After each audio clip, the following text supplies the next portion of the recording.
گل گلشن میں بہاروں سے لطافت مانگے، پیروی احمد مرسل کی شریعت مانگے، پیروی احمد مرسل کی شریعت مانگے، جس کو سرکار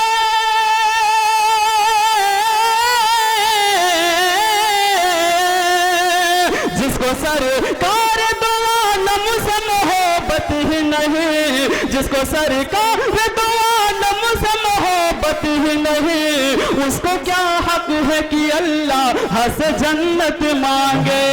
اس کو کیا حق ہے کہ اللہ سے جنت مانگے۔ مولانا مطیع الرحمان نواب صاحب دامت برکاتہم علی العالیہ، استاذ محترم دارالعلوم ندوۃ العلماء سے کہ تشریف لائیں اور اپنے بیان سے ہم سب کو مستفیض فرمائیں۔ الحمدللہ نحمده ونستعینه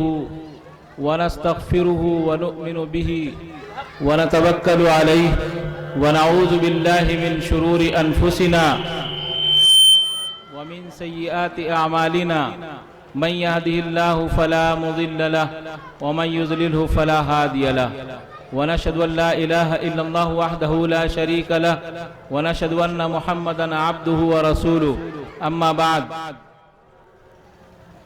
اس علاقے کے، اس دیار کے بزرگان دین،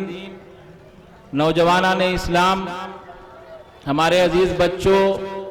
اور خواتین اسلام، آج یہ جو پروگرام آپ کے سامنے ہوا اور مختلف مدارس میں اس طرح کے پروگرام ہوتے ہیں، یہ ان مدارس کی کارکردگی ہوتی ہے،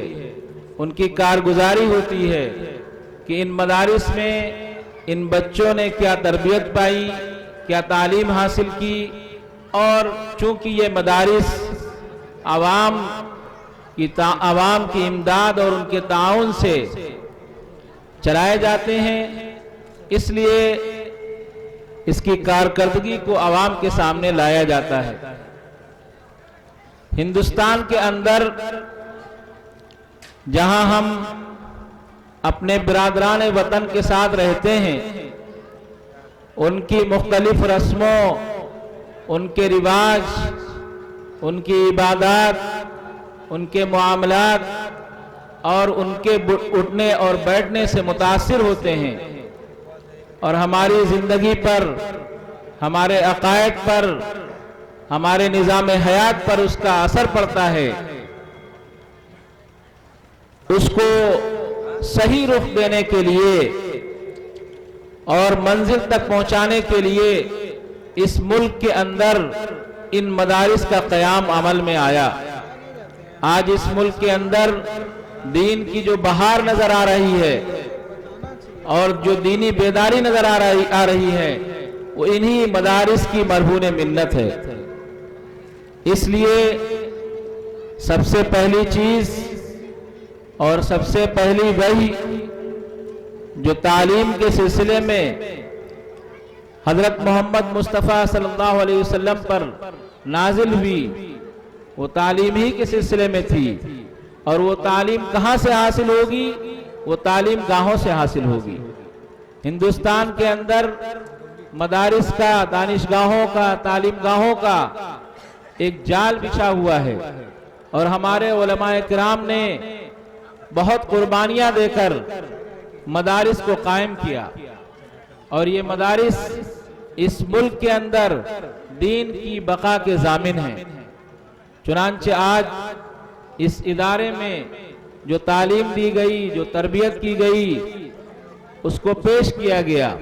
اور یہ چھوٹے چھوٹے نمونے جو کسی نے تقریر پیش کی، کسی نے نعت پیش کی،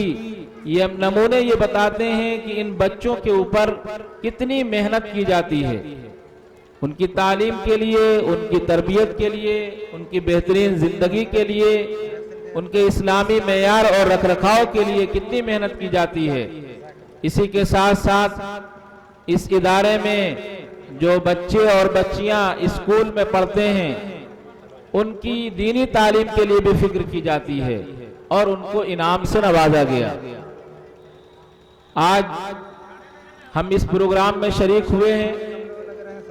تو میں اپنی بات کو بہت ہی مختصر کرتے ہوئے، چونکہ اصلاً جو مقررین ہیں ان کا خطاب ہوگا، ہم یہ عہد کریں کہ ہمارے خاندان میں، ہمارے گھر میں کوئی بھی بچہ ایسا باقی نہ بچے جو تعلیم سے عاری ہو، اور تعلیم کے سلسلے میں اللہ تعالیٰ نے کوئی تقسیم نہیں کی ہے۔ تعلیم کے سلسلے میں اللہ تعالیٰ کے ہاں کسی طرح کی تقسیم نہیں ہے کہ ہم کسی تعلیم کو دنیاوی تعلیم کہیں اور کسی تعلیم کو دینی تعلیم کہیں۔ دنیا کے اندر جتنے بھی علوم ہیں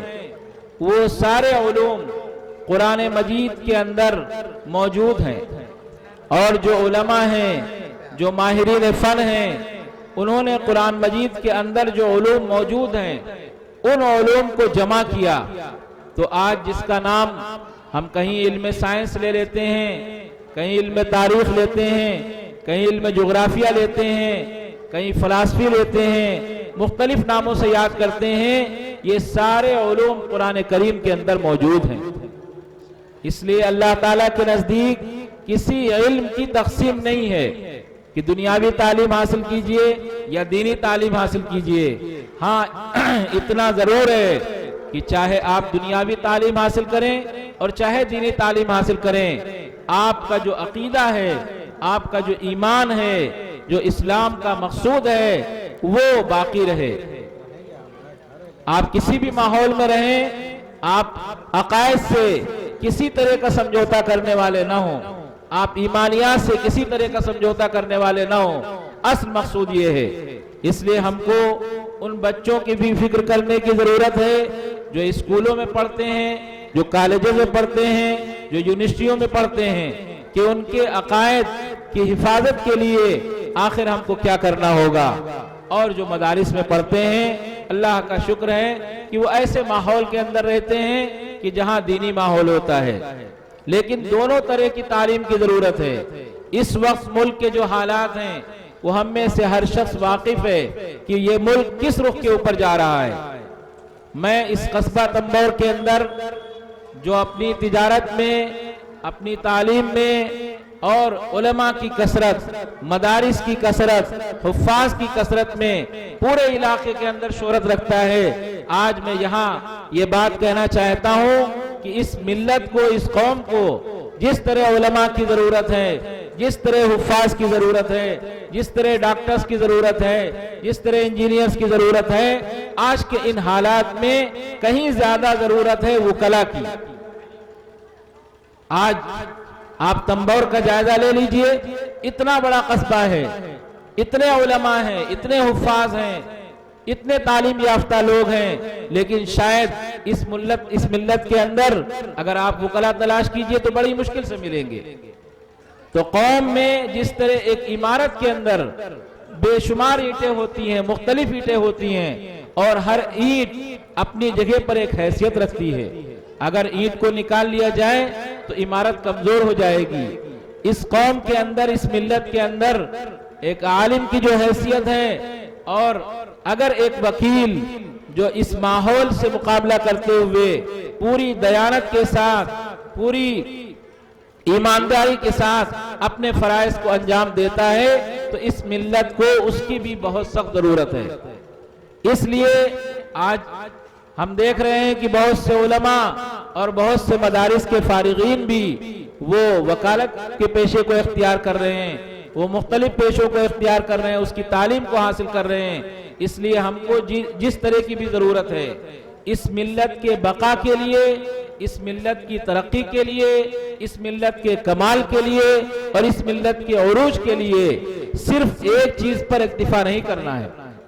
جیسی جیسی ضرورتیں ہیں تعلیم کے میدان میں، ان ضرورتوں کے بارے میں ہم کو سر جوڑ کر بیٹھ کر سوچنا ہوگا، چاہے وہ طبابت کا پیشہ ہو، چاہے وہ وکالت کا پیشہ ہو، چاہے وہ انجینئرنگ کا پیشہ ہو، یہ سارے علوم ہمارے دیے ہوئے ہیں۔ اس دنیا کے اندر جب اسلامی نظام قائم تھا اور اسلامی حکومت تھی، آپ تصور کر سکتے ہیں